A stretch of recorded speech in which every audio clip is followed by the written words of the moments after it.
Pat, let me know when you're ready. We can get started. I think we'll give everyone just another couple minutes to Okay. get on, make sure we get make sure everyone knows how to log in, get the latecomers.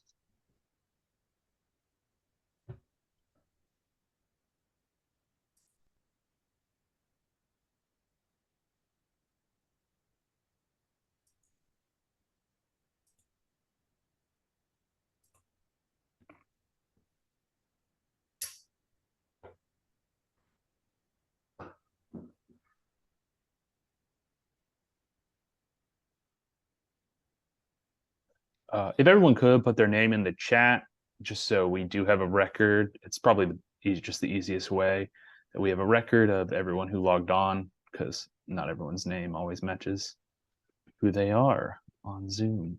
So if you could just put your name in the chat, that gives us a record.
Thank you, everyone.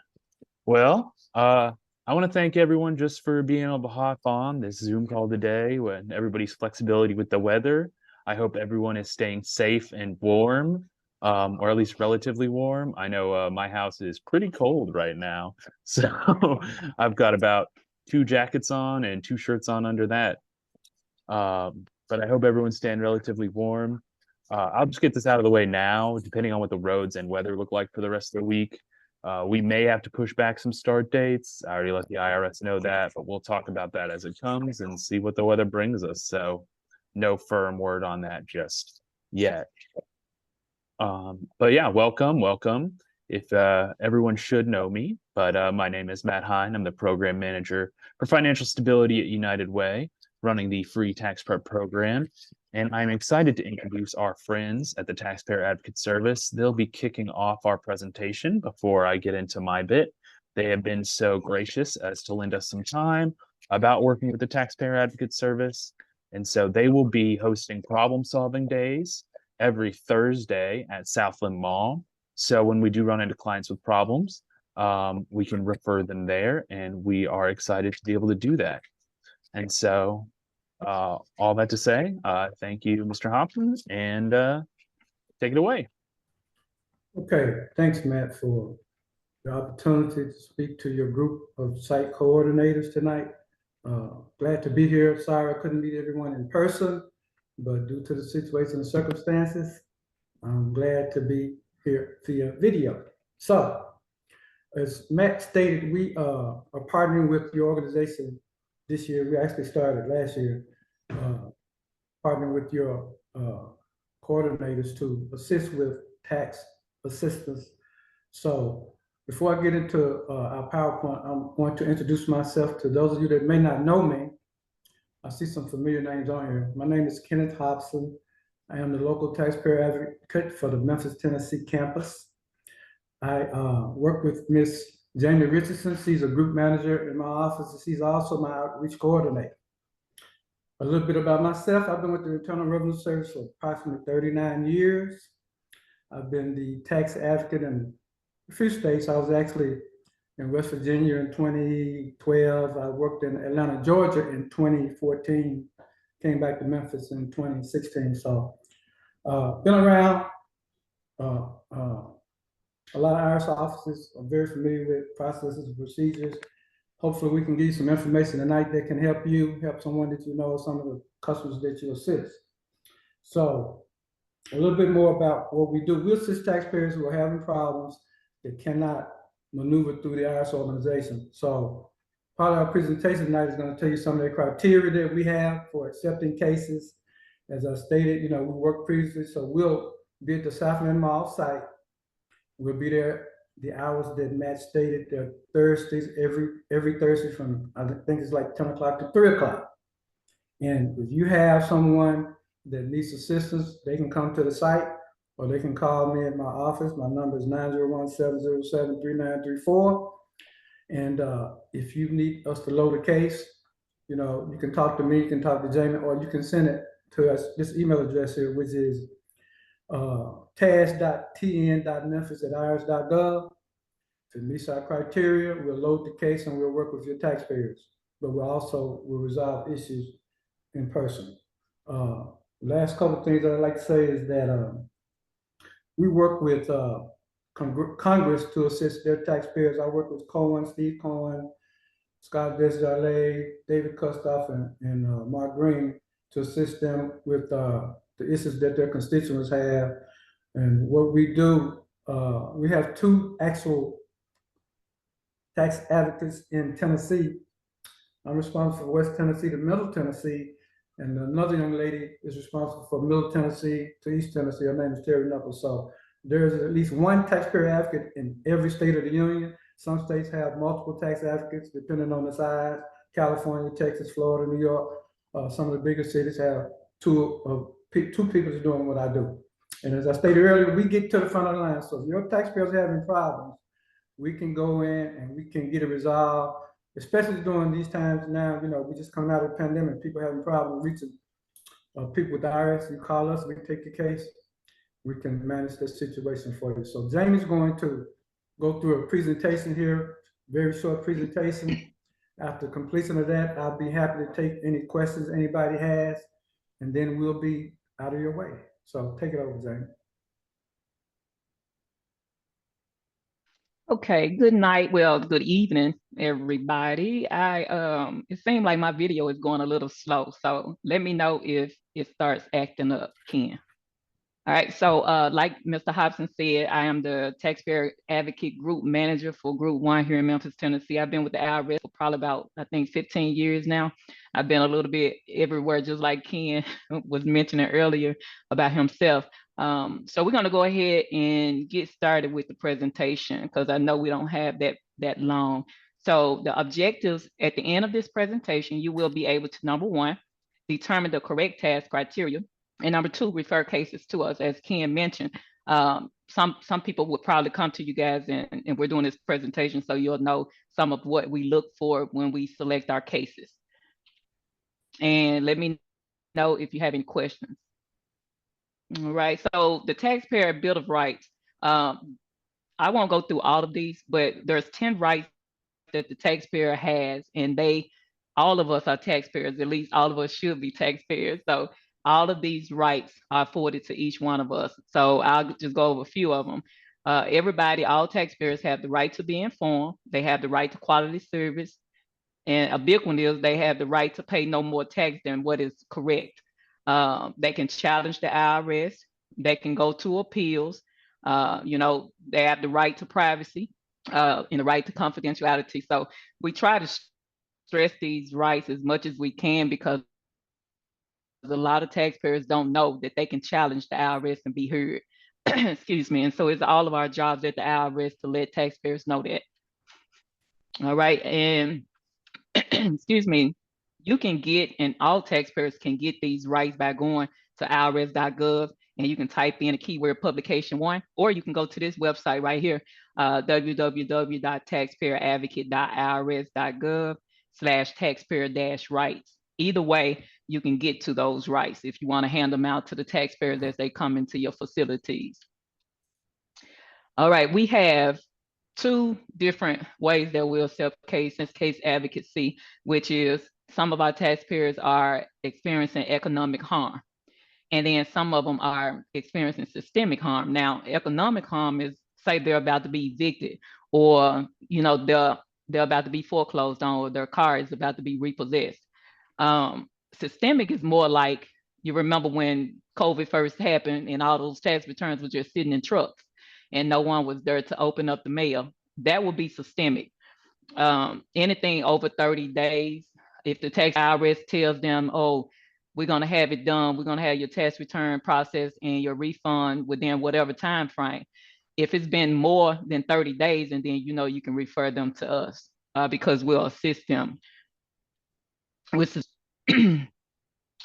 as I stated, suffering economic harm, foreclosure, or eviction, utility cutoff, disconnect notice. If they can't pay their living expenses.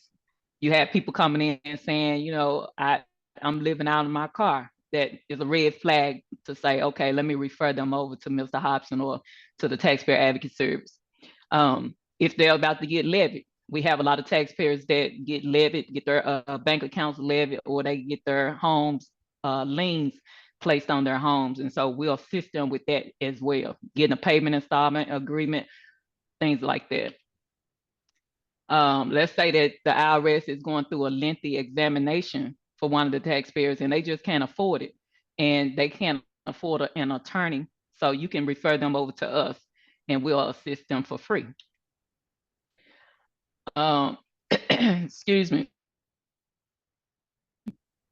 Let's say the taxpayer is moving, and when the taxpayer moves, it's going to be a commute of more than 3 hours. They can't do that. So they come to you and they stress to you that this is causing them harm. Send them on over to us. We'll help them. Criteria code 5, that's experiencing delay more than 30 days, as I mentioned earlier.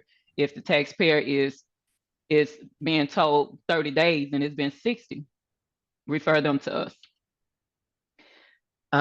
Again, no response by the IRS. The notice comes out to the taxpayer saying that the IRS is going to take an action within a particular time frame, and the IRS doesn't do it. They don't keep their word.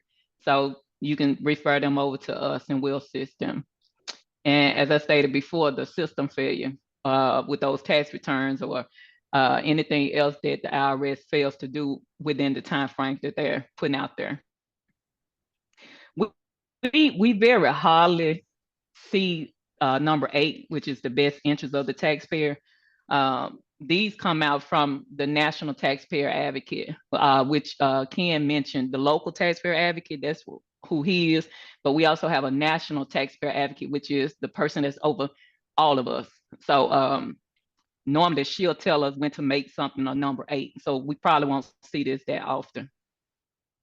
But not least is another one for the National Taxpayer Advocate. And also Ken mentioned congressional. So most of our congressional cases that come from the aides or come from the congressional offices, they come in as a criteria 9. So if you have somebody and you refer them over to Steve Cohen or whoever else, and then they come in and we work with them instead of the taxpayer, we work directly with the aides. So those are areas that we go about. We just don't assist everybody who walks through the door. They have to meet some type of criteria in order for us to assist them. And so those are the 9. Now, the way to get our assistance, and if we were there in person, we would leave you with Form 911, the request for taxpayer advocate service. But that's not an issue, because if you need one, you can go to irs.gov, type in the keyword 911, and that form will come up. And you can give it to your taxpayer to have them to complete, and then fax it over to our fax. Excuse me. And then we'll get them assistance. I know that was fast, but did y'all have any questions for me or for Mr. Hobson before I go over the summary? You didn't give a fax number. Okay. Let me go back. It's on should be on the first page.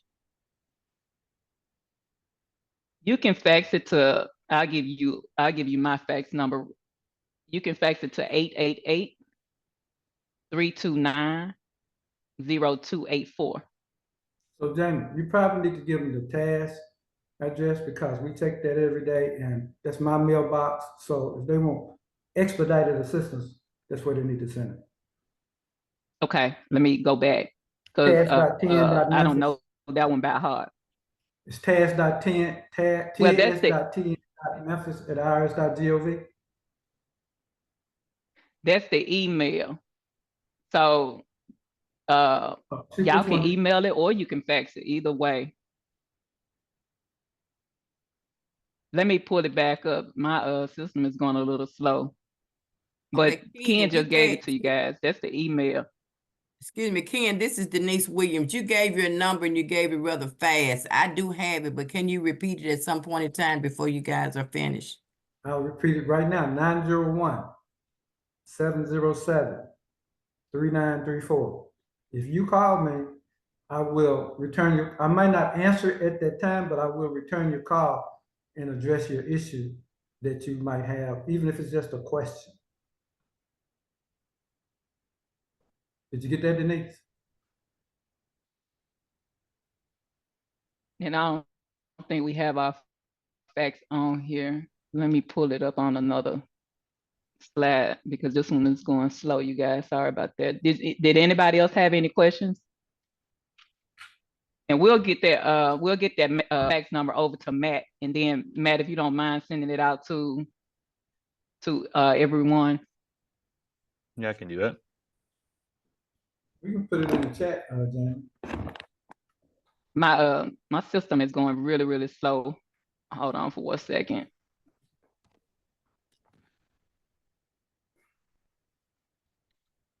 Try to get back to the summary.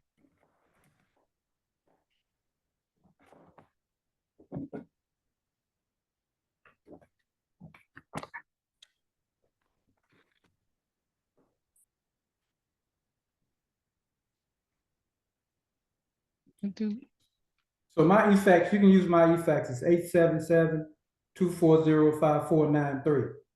Again, 877-240-5493. You send me an eFax, you send me your information that you need assistance with, I'll call you back and get you expedited. Hold on, you guys. Can y'all see that? It's like 5 different ones. Like, Yeah. Or is it still showing one? It's 5 different ones. It's going pretty crazy. Yeah, it's acting. I don't know what it's doing right now, but give me 1 second. Let me bring it up on another side.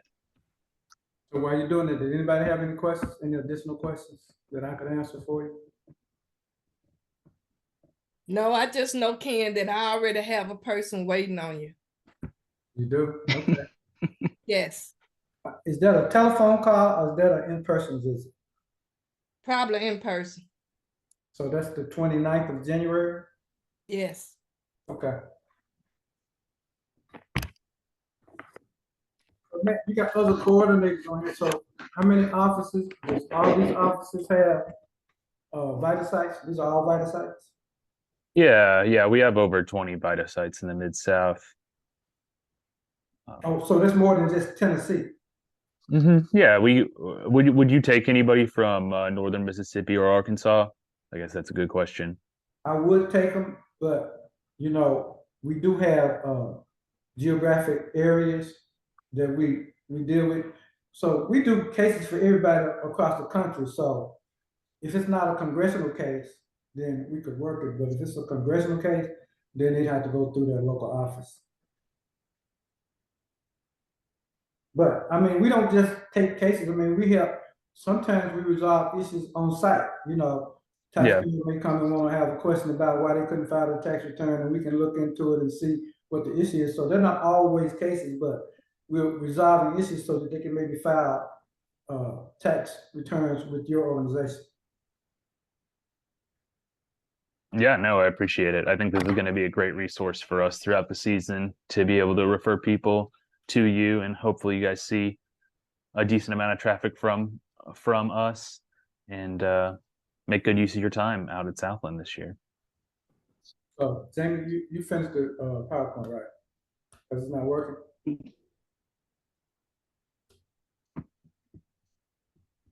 Look like she's We might have lost Jamie. Yeah. So nobody has any other Yeah, questions? it's coming up now, all the way down. So I'll just go through these. You're breaking up, Jamie. Can y'all hear me? So it's off and on. I mean, you got to the last page, right? Yes, sir. I think that was about it, other than I was just going to go back over what I had previously gone over. Can y'all hear me now? So, so does anybody else have any questions? There's a question in here from Rosemary. It's in the chat. She wants to know, are y'all gonna be at Southland Mall on Thursday, 10 to 3? Yes, we will be. I think the first, well, actually, in actuality, the first date we're gonna be there is gonna be January the 29th, which is Monday, which is the start of the fowling season. But after that initial date, we'll be at Southland Mall from 10 to 3 every Thursday of every week. And also on the 15th. And the 15th, which is another Monday, right? Thank you. The last Monday of the fowling season.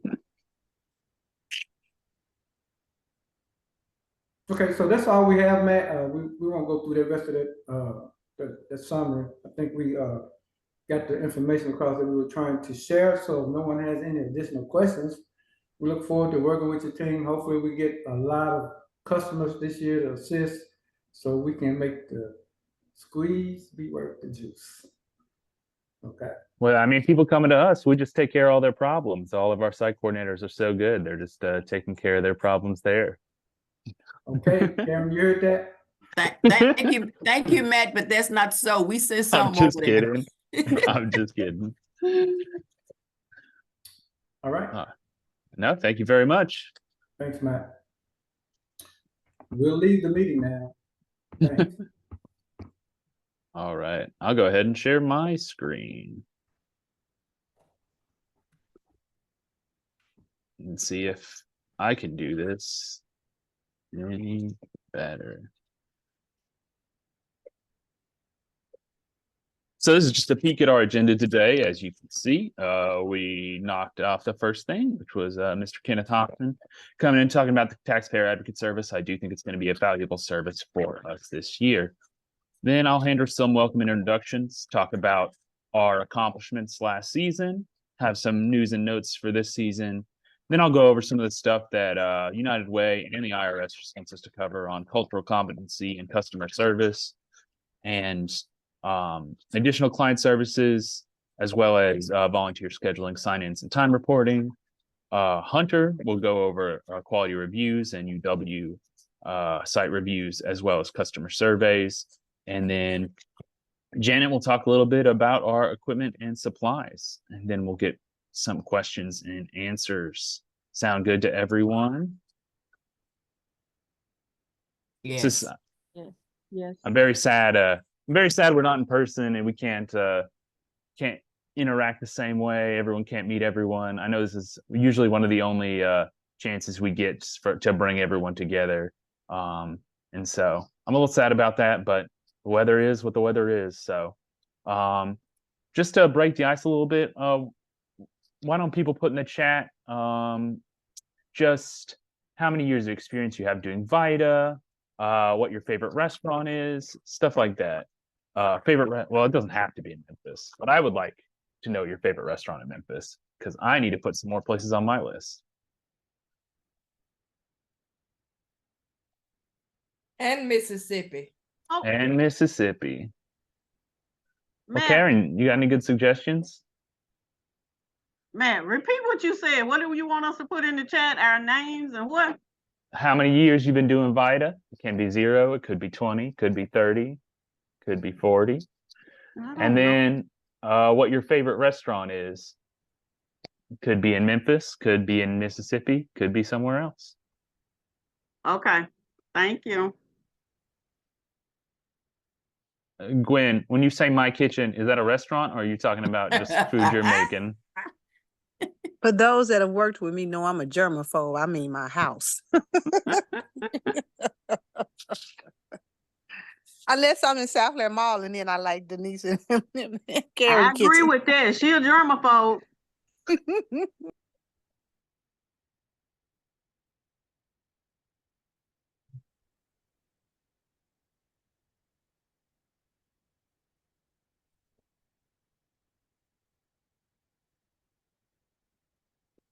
Porky's. Gonna start a really big barbecue debate.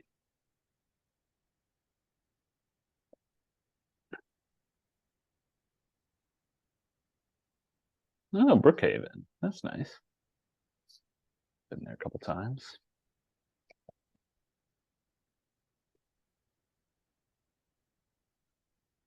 I said all this and I haven't decided what my favorite restaurant is, so I don't even know. I have really liked there's a newish restaurant downtown that does ramen called Good Fortune Company. I've got to say that's one of my favorites right now. Any restaurant that serves seafood. It's hard to get good seafood out here. Unless, I mean, catfish, I guess, but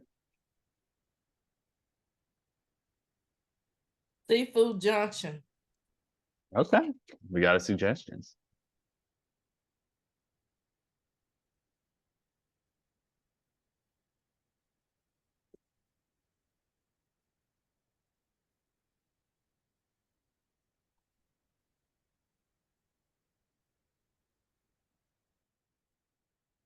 All right. Well, keep them coming. Thanks everyone for participating. I'll move on a little bit just so we don't spend too much time, but just thought I'd break the ice a little. So this is our team for the 23-24 tax season. As you know, I am Matt Hahn. I'm the program manager at United Way, and I'm going to be the point person for any major issues and for external partners, stuff like that. Hunter Keene joined us last April as our senior associate, but he's been doing VITA for a long time before this. He was running VITA programs before this as well, and so he'll be handling internal communication, a lot of that initial communication with site coordinators, which is you all, and stuff like that. Mug shots, I haven't heard of that. Sorry, I'm getting distracted by the food.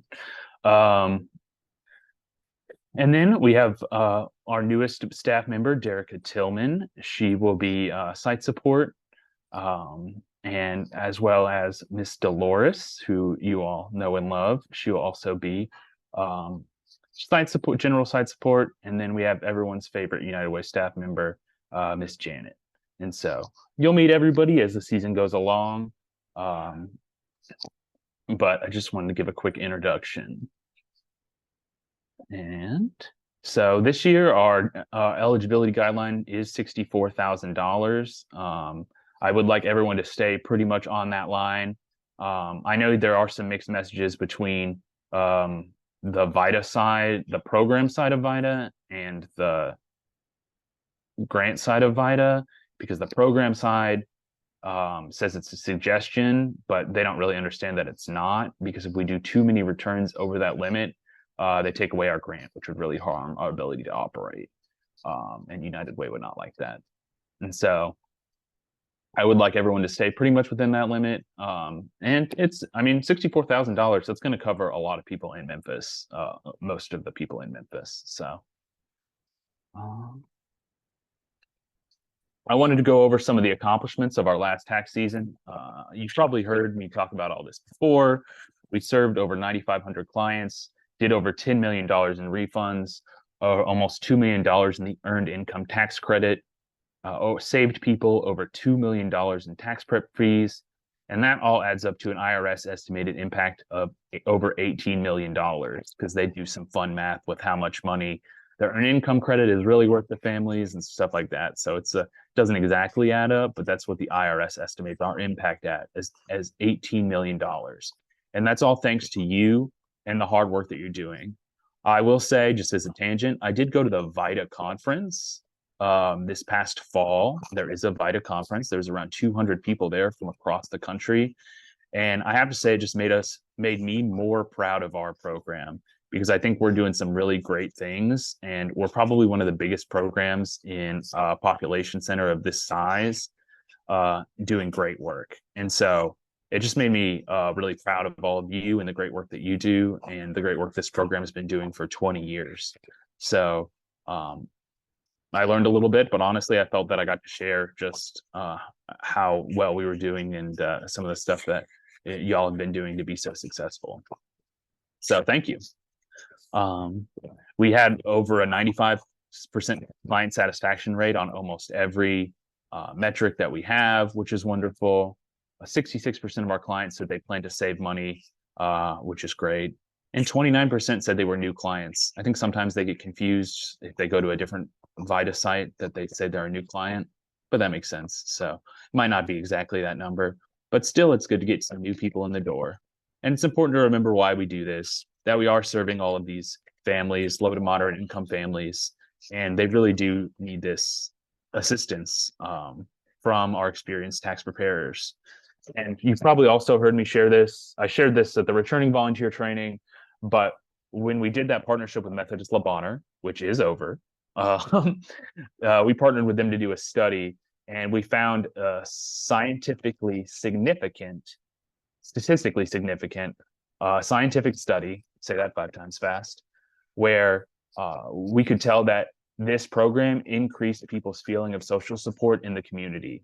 And it makes sense because people know that they have somewhere to go with something as important as their finances, their taxes, and then they can trust people with that. I think that makes a really big difference and takes a really big burden off of people's minds.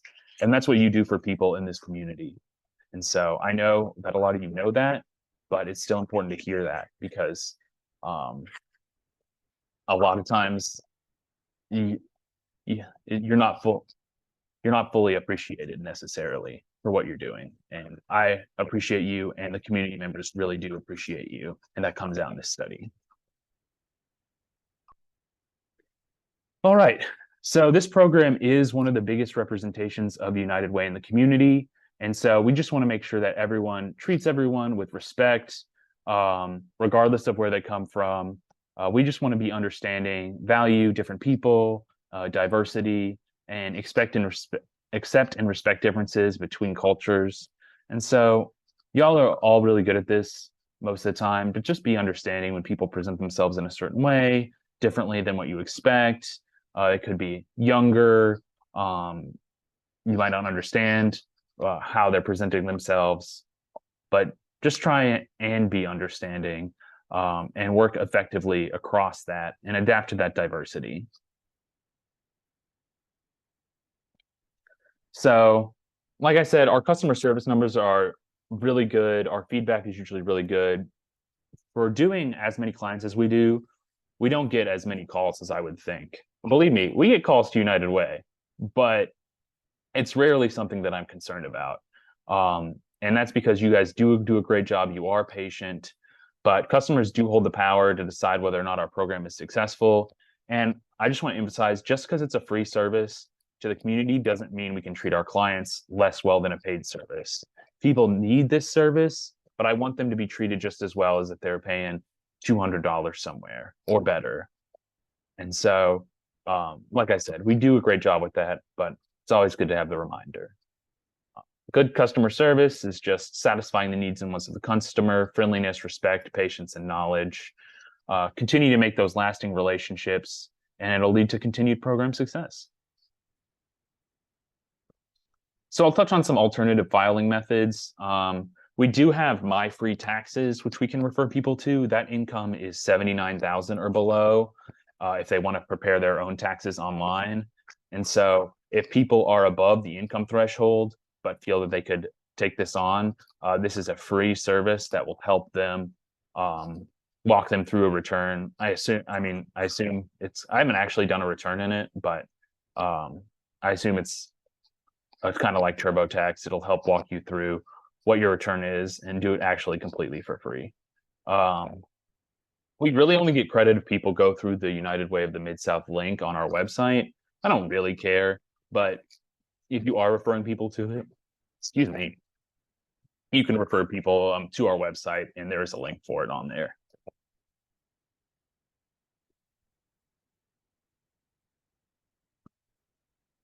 So Get Your Refund is a nonprofit service built by Code for America, and this limit is $66,000. And so we are partnering with them again, and we will be running a Get Your Refund site where people can go on the Get Your Refund website, and in our area, they will be referred to us, and we'll essentially treat them as a tax client.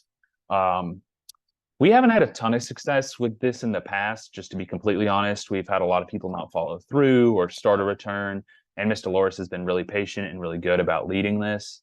But the reason we keep doing it is, I don't know if you've noticed, but a lot of people do their taxes online.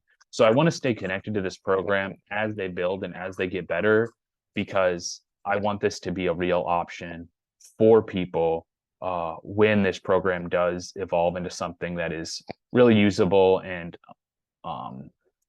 marketed better and people start to get involved with. And so this also kind of leads to direct file. Just as a quick rundown, IRS is running a completely free filing program online, kind of as an alternative to some of those TurboTax H&R Blocks online programs.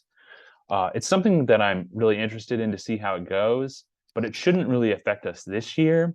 The IRS right now is only rolling it out internally, and then it's going to roll it out on an invite-only basis.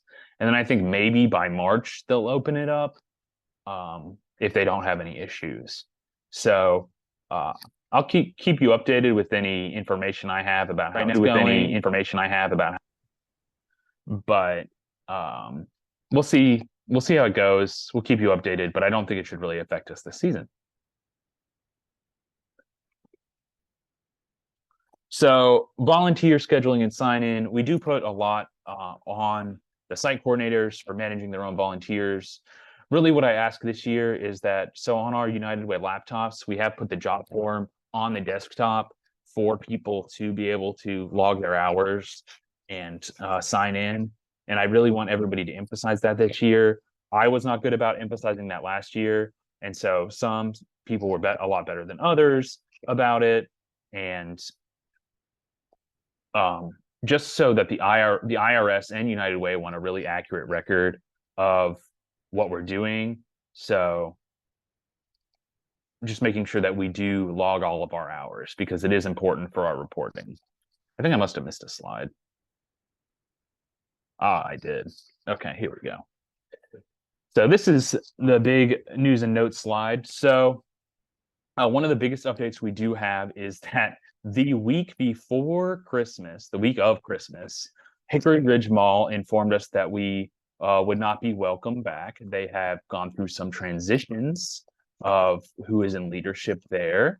And so this was really sad for us to hear, specifically the timing being so close to the tax season, and that we had been there for over 12 years. So we really tried. I tried everything to be able to stay there, but they really, I don't know if they're looking to potentially sell it or something. They really were not interested in hosting us anymore, which is sad. But so we have developed a new partnership with Divine Life, which is not right next to Hickory Ridge Mall, but it is in the general area, I would say. And so they offered us their space, and so they'll be operating Tuesdays through Saturdays.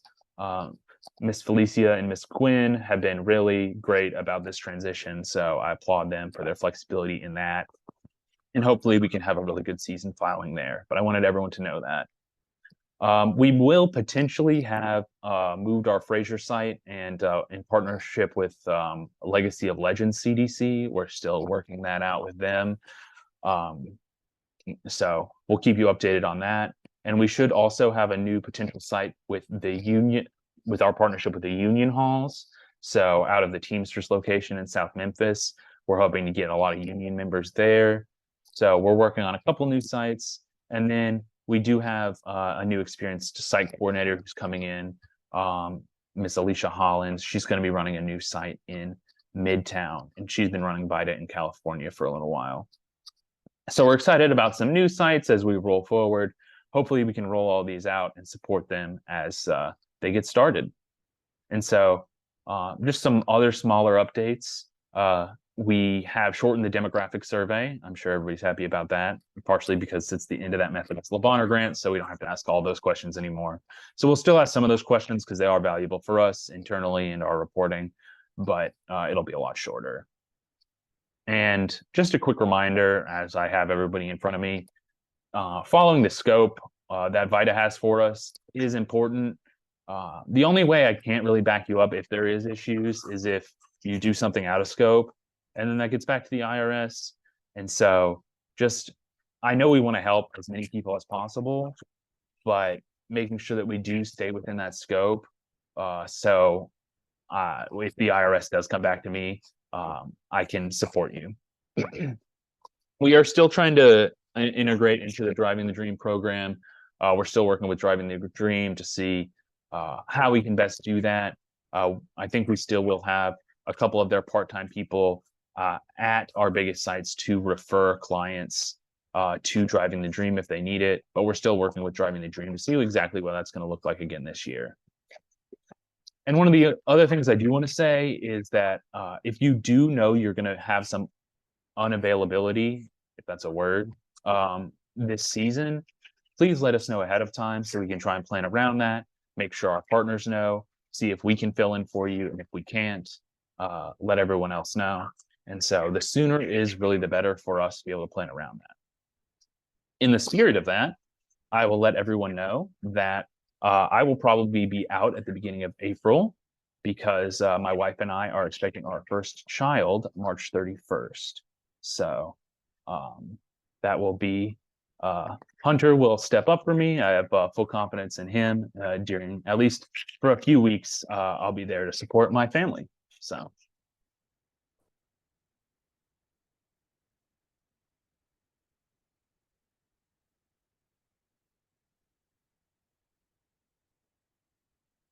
All right, I think I'll turn it over to Hunter.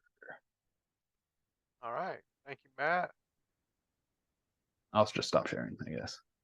Oh, sign up. Do you want me to stop sharing, or do you want me to just go through it? I can take over if you want. All right. I was going to pull up the 4012 at one point anyway.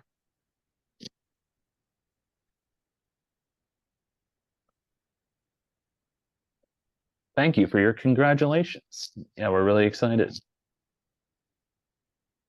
All right. Can everyone see that slide? Yep. Okay, good deal. So I'm going to just briefly talk about quality reviewing. You know, y'all coming back as site coordinators are familiar with it. If you're a new site coordinator, you might be a little less familiar with it. So we want to talk about why it's important and why we make sure that we do that for each return. You know, the purpose of a quality review is just to ensure that everything is accurate based on the intake interview sheet, all the other documentation we have, like the W-2s, 1099s, and, you know, what we're hearing, what, you know, the taxpayer is telling us. So we want to make sure that everything that we're receiving, you know, we have a process of reviewing all of that to ensure accuracy on the return. And that's a really big, major step in, you know, the VITA process as a whole. So, you know, all sites will conduct quality reviews of every return that's prepared. It's not something, you know, we can just skip over. The quality review will take place after the initial preparation is done, but before the taxpayer signs the return. So it's kind of like that last step that we do with the taxpayer involved before, you know, we pretty much turn over all the liability to them at that point. You know, when we let them know, like, okay, we've done everything within our power to make sure this is accurate. You know, at this point, you know, if it looks accurate to you, you're good to sign it. So that quality review is the last thing we do with that taxpayer. And it's important that we do it with the taxpayer there. That way they're available to explain any discrepancies that the quality reviewer may discover. You know, that might be something not matching up to one of the forms we see, or it might be something that, you know, there might be something on their II form that seems to contradict something else on the return. So just making sure that we do the quality review with the taxpayer present. That way they're there and they can go ahead and just answer any questions instead of having to try and play phone tag on a return that a taxpayer might already think has been, you know, filed and submitted, but really we're just trying to get an answer to a question before we can move forward with anything. We want to avoid that. So we always want to make sure that the quality review is done with the taxpayer at the site. The process for quality reviewing, there are 4 key steps in that. One, you know, we've already talked about it, engaging the taxpayer in the review process. It's very important that they are there for it. Now, for some returns, you might not have to ask a whole lot of follow-up questions. It might be pretty self-explanatory and everything matches up, but still, in case we do need to follow up on something, it's important that we do engage the taxpayer and that the taxpayer is present during the quality review in case we need to talk to them. The second part is using the quality review checklist, which is on Pub 4012 during each review. That's located on page K15. And I thought I already had it pulled up. Let's see if I can find that. Okay. And this is the checklist right here. So, I'm not going to read all these line by line, but essentially, these are just the steps. Like if you've never done a quality review and you just go through these steps and, you will do a successful quality review. It's pretty much everything that, we're already doing. It's just double checking it, making sure that the identity was verified, making sure that the filing status is correct, making sure all the numbers are correct, make sure social security cards are verified, um, deductions correct, credits correct. Do they have ACA? Making sure the bank account information is correct. This is a big one because that's always a really, really annoying phone conversation to have if the bank account information is not correct. So please Yeah. include direct deposit. Yeah, I will stop you right there, Hunter. That is probably the one thing that we got the most calls about, especially during the off season, was we had a decent, not a, we definitely had some people who had their bank account information entered wrong. And while that definitely is on the taxpayer, let's do all we can and use whatever best practices we have to make sure that we do put that bank account information in correctly, because if it is someone else's bank account, that's really hard to get back. Yeah. And like, that's there's limited options for us within our scope to actually be able to do anything about that. Like we have to get the bank involved. It's a hassle. So that you don't have to do this, but what I've gotten into the habit of doing, just if I'm working with the taxpayer and they're doing a direct deposit, I like have them confirm that account number as I'm asking them to sign the return. I'm like, okay, can you look over this? Can you make sure everything looks good? Can you double check that that is your correct bank account information? And if so, please sign the return. Like that's kind of how I've just gotten through the habit of doing it, just because, there are a lot of things that if we get something wrong or if we make a typo, it'll get rejected. We can easily correct it either immediately or by calling the taxpayer. Getting the bank account information wrong is much more of a nightmare in terms of follow up. So yeah, definitely please be double checking that one. Yeah, and then the rest of it still pretty straightforward stuff that we've already talked about in our other trainings, making sure that anything on the I form that was marked as unsure has been changed to yes or no, making sure the shaded area on the I form was completed by the certified preparer, making sure that the people who worked on the return had the correct certification for the topics that they prepared, stuff like that. But still, like if you're not familiar with the quality review, if you go through this checklist, this is the tool that the IRS provides us to do a thorough quality review. So if you go down this line by line, then you will do a successful and thorough quality review.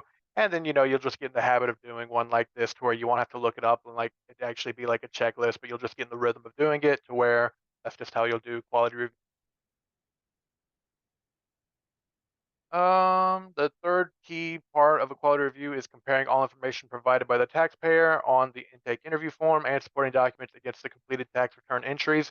So just making sure, that we didn't typo a number, like pretty much what that is, making sure that everything we've typed in from W-2s, from 1099s, from the I forms, making sure that those numbers are the numbers that are appearing in TaxSlayer and appearing on the tax return. And lastly, the last critical action is, if necessary, using reference materials to verify that tax law determinations are correct. So if there was something that, the initial preparer had to make a determination according to the 4012, just making sure that everything was done correctly and that the right determination was made, whether that be for filing status or something else, just, double checking pretty much everything that was put into TaxSlayer and on the tax return, just having two sets of eyes on everything is pretty much the name of the game. The importance of a quality review. So, first and foremost, making sure that everything is done correctly and just having kind of a barrier in place to catch errors before they become a problem, either for VITA/TCE or for the taxpayer. And, that's not to say we anticipate people making a lot of mistakes, but, throughout the course of tax season, if you type, I don't know, 10 million numbers, then yeah, human nature is that every so often someone will hit an 8 instead of a 9 or something like that. So this is just a process in place for us to catch that and to make sure that nothing, is sent to the IRS without it being accurate and without having been double checked for accuracy. Also, one reason we do it is one of the 10 quality site requirements that we've talked about in some earlier trainings last week. Making sure that we are staying in compliance with the IRS quality site requirements, doing quality reviews for every return prepared at the site is one of those. We want to make sure that we're doing that to stay in compliance. Reviewing the return is within scope for the VITA program and within the appropriate volunteer training certification. So making sure it's not out of scope for VITA and that whoever was the initial preparer, it was within their scope, their certification level. Most of our volunteers should be advanced certified, but if you have like a basic, or if you have someone who's a greeter or screener, make sure that the greeter or screener wasn't doing tax topics or doing return preparation, that the basic volunteer wasn't doing advanced topics. Like those are really important, and we want to make sure that we are checking that as part of our quality reviews. Just another reminder, making sure that the taxpayer is involved in the process. Like if they're not there, then we're not really doing a full thorough quality review, because they should be there and engaged in the process and available to answer questions we might have them, so they can clear things up for us, immediately, and we can make that correction and finish the return. And lastly, the importance of a quality review. This is a great opportunity to mentor and help the volunteer prepare while conducting the quality review. So if you've got someone who might be new to your site and you're their site coordinator, and you see that they're making some mistakes, first of all, the quality review is a time for you to catch those mistakes, and that's also a great time for you to kind of help mentor them and say, hey, I was doing a quality review for your return.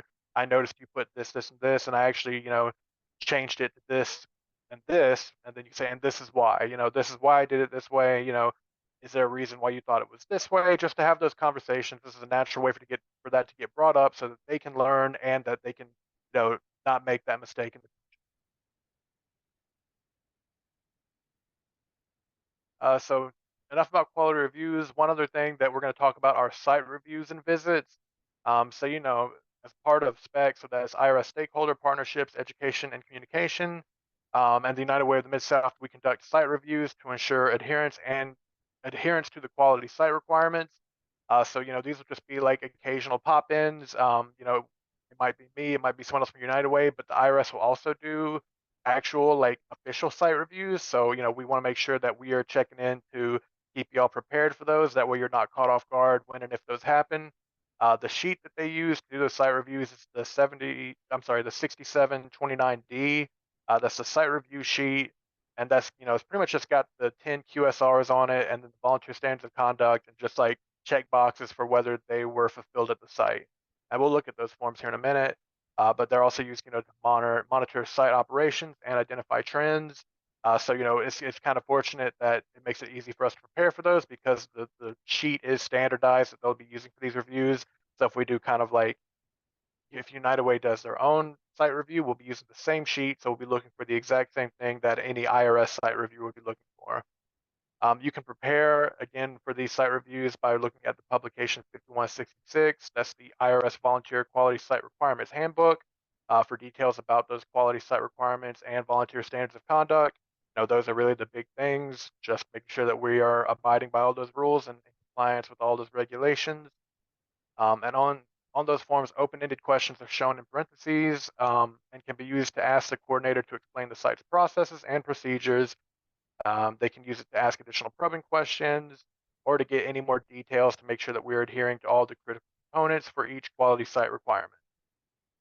So we'll take a look at that form here in 1 second. Different types of site reviews and visits. So the main one's going to be this first one, the field site visit, the FSV. That's just a tax consultant. They make an unannounced in-person visit to aid or offer guidance, identify and share best practices, and strengthen adherence to the quality site review. The FSV does include one return review. So, one preparer who's preparing a return, the site review will monitor them preparing the return and then check that return for accuracy using the forms that we're about to look at. It's pretty much, they'll review the site, make sure everything at the site is operating under compliance to the quality site reviews, and then they'll check one return specific. Remote site reviews are pretty much self-explanatory. They're done remotely. So it'll be like on a conference call with the coordinator, and usually those are just done over the phone. I don't think I've ever done one actually virtually, like on a webcam. Those are usually done over the phone. And then partner reviews are just, ones that SPEC encourages us to conduct reviews of our own, just to ensure adherence to all the sites ahead of, their official site review. So, if I'm popping by and I'm saying I'm doing a United Way site review, that would be a partner review. But it also can depend on travelers. But yeah, we just do those in preparation for the official field site visit.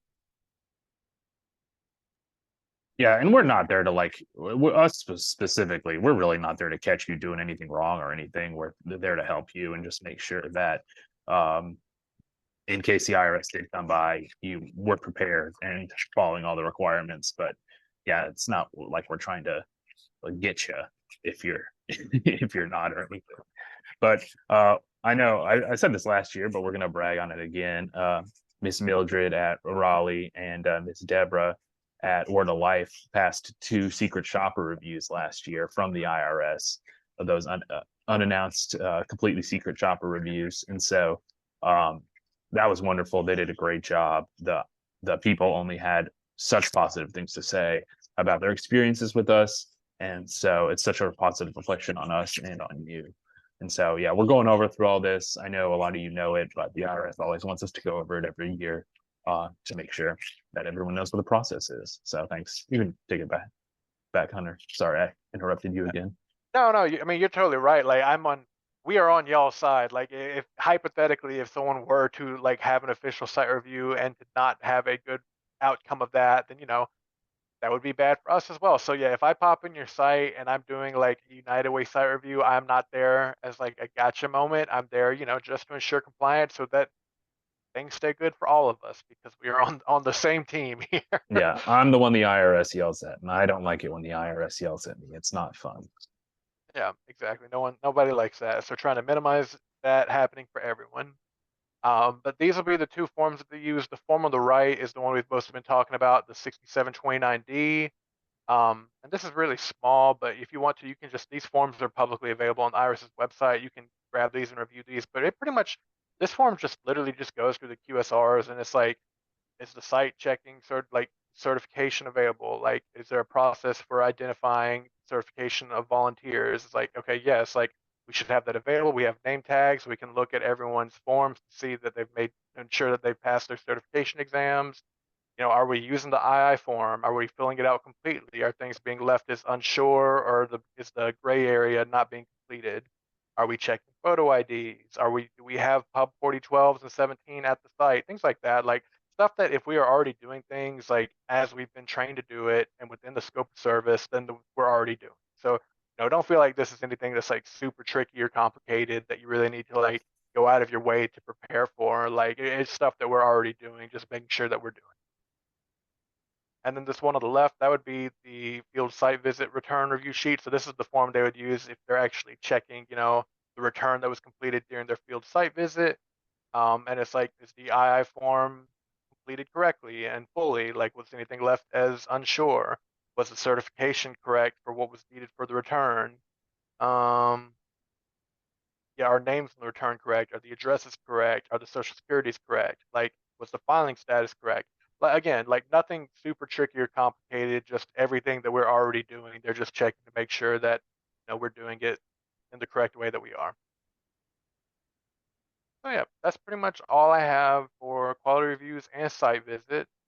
The last thing I've got is our customer surveys this year. We're really psyched about this because we have shortened it down for y'all. I know last year y'all would get to the end of the return. We had a whole lot of questions. We've been able to fortunately condense that a little bit this year. So the customer surveys this year are going to be 1 sheet, front and back, 5 questions on the front, 5 questions on the back, and that'll match up to what's going to be in TaxSlayer when we open. Hopefully on the 22nd, whenever we do open, we'll get that updated in TaxSlayer to where, it'll have like demographic questions that are on the back of the II form, but in terms of additional questions, it'll just be these 10 for United Way. So 5 additional demographic survey questions, and then 5 customer satisfaction questions. Again, all on 1 page, front, back, 5 and 5. Just make sure that they're doing those. And hopefully, this will save y'all some time. And once you get to that end section of the return, y'all will be able to close things out a little quicker this year and keep moving things along. So that's pretty much all I've got. Any questions about any of those topics I've covered? So quality review, site requirements, or the updated survey questionnaire?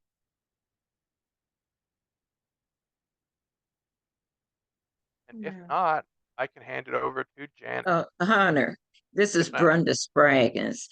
When you were talking about quality review and bank information, and one of the practices I use before I have them sign it, in the box where the bank information is, I have them initial that to make sure it's correct.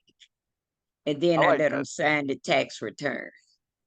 I like that a lot too. Just something to where we're just making sure that they're like, because a lot of, if you're like me and you've worked with a lot of taxpayers, a lot of times they'll glance at something and say, yeah, that looks good. And sometimes they do check it. Sometimes they've been waiting there for a while and they're ready to get out and go about their day, which is, is fair. But yeah, definitely whatever we can do to make them pay attention to that number and, be intentional in checking that one. So I really like that, having them check it and then initial by that, ideally that'll make them actually check it. But worst case scenario, that's more documentation that we have that we did our due diligence and making sure that they checked it if it ends up being wrong. And if they call us, upset about that, then we've got even more, they've got more documentation showing like, well, we asked you to double check the specific number and you initialed that you did. So I like that a lot. I think that's a great suggestion. Thank you for sharing that.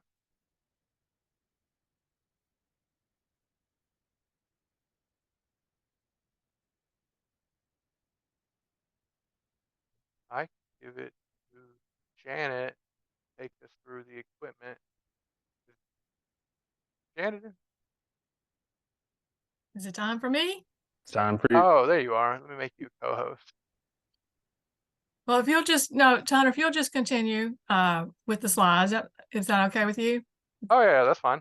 Sorry, Yeah. give me 1 second. Sorry, I haven't got a lot of practice in that. Oh no, you're all good. I'm equipment and supplies. Is that working? Can everyone see that? Very good. Yes. Yes. Okay. Well, welcome, my friends, people that have been around a while, and welcome to the new folks. I'm looking forward to meeting you all. I will turn my camera on. Sorry about that. I didn't update the date on this. Sorry, Janet. Oh yeah, I see. Right. Oh yeah. It's a 2022 date on there. 2022. Well, most of you have already gotten an email from me with the supply request form attached. It was actually a Jot form link, and I had asked for it by about today or thereabouts. All of them didn't have to be back due today, but of course now that might change. And I have gotten quite a few back in, so I appreciate that. And I'll follow up with the folks that I haven't heard back from. There are a couple of folks that I actually have not sent it out to yet, so I will get that out to you within the next day or two. So the main thing is just try to be conservative with your request, and we'll try to take care of all your needs. And through the season, if you need supplies replenished, just use that same form. Just try to give me a couple of days notice to get things to you. As it says right there, minimum 2 days. So that's pretty much it. Unless you've got any questions, I'd be glad to answer them for you.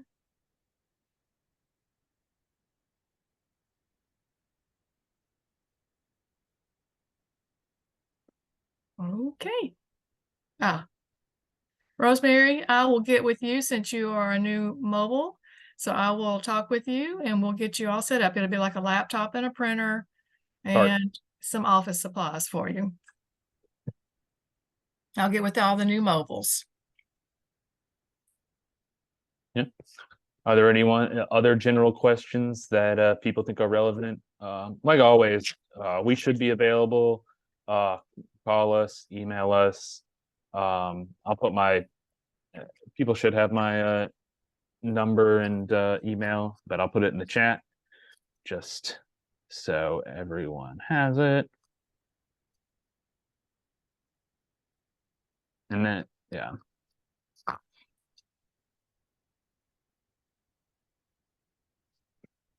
That is my work number, but it's connected to my cell phone. So you can't really text that number, but you can definitely call me and I'll be wherever.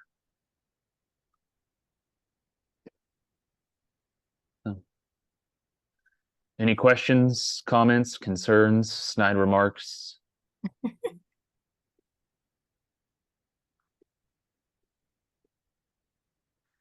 Yeah, like I said, I'm sorry we couldn't all get together. I like seeing all your faces in person and bringing everyone together.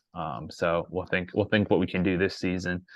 But we'll definitely try and be out there more than we were last season. We were a little understaffed, and I was learning on the job, and so I wasn't out there visiting everybody as much as I like. We'll try and be a little more present, but and as responsive as possible. So. Yeah, if people don't have questions, we can wrap it up. Yes, So yes, Matt, ma'am. Yeah, I got a okay. question. Here we go. Oh, go ahead. Hunter. I got a question for you, Hunter. Can you He hear me? listening, I think. Oh, hey, I'm here. Sorry, I was trying to unmute myself in the slideshow mode. Hunter, this Felicia. Hey, Felicia. What you know about that Uncle Lou's in Whitehaven? Let me find out. Oh, it's the best food I've ever had in my entire life. Have you been there? Yes. Oh, it's so good. That hot, sweet, Oh. spicy love sauce, that's something else. All right, now we snowed in. That's the first place I'm going as soon as we get out. There we go. I'm here And for you it. get that before I do. Bring me some, okay? Oh, will do, for sure. Ms. Denise, you had a question for me? I just sent it to you. Oh. I just sent it to you. Okay. No, I think that's a good idea. I think that's a good suggestion. It is a little harder virtually, but if everyone wants to go around and introduce themselves, if you want to come off camera, you can. It's just hard for me to. The reason I didn't do this earlier is just hard for me to call on people.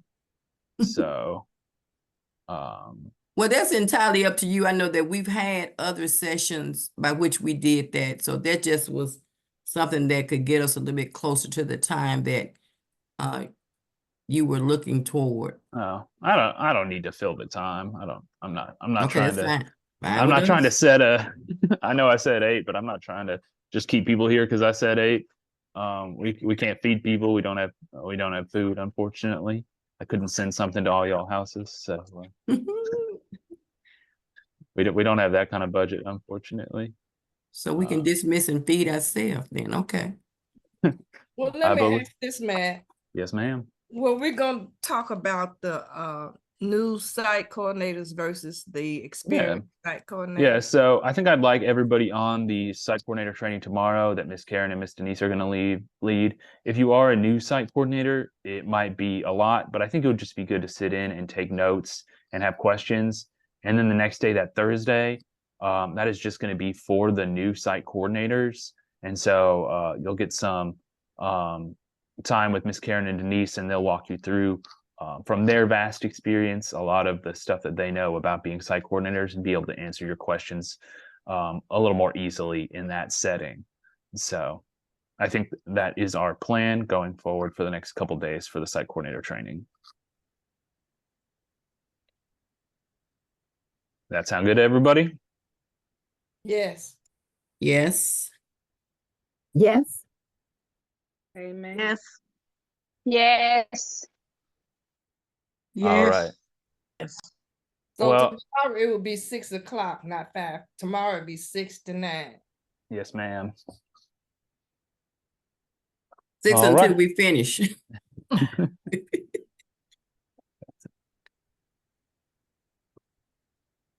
Well, like I said, I appreciate everyone hopping on.